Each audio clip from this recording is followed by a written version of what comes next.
हा व्हिडिओ पाहिला आणि मन गलबलून आलं.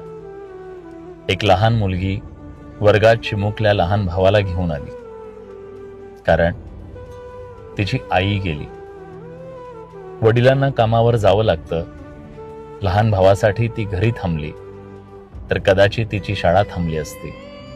शिकायचंय म्हणून त्या लहान बाळाला घेऊन ती वर्गात आली. परिस्थितीनं अकाली प्रौढ बनलेलं हे लेकरू आज त्या लेकराची आई बनले. असं म्हणतात मोठी बहीण आई समान असते. इथं तर तिला आईच बनावं लागलं. जगातल्या असंख्य लोकांची ही दुःख पाहिली की वाटतं आपण छोट्या छोट्या दुःखांना किती मोठं समजतो. पण खरंच असं धीरोदात्तपणे लढता आलं पाहिजे. पण अशी वेळ कुणावरही येऊ नये, कुठल्या लेकरावर येऊ नये. कारण आईबाप नावाची सावली डोक्यावरून गेली की लेकरांच्या बालपणाचा उन्हाळा होतो.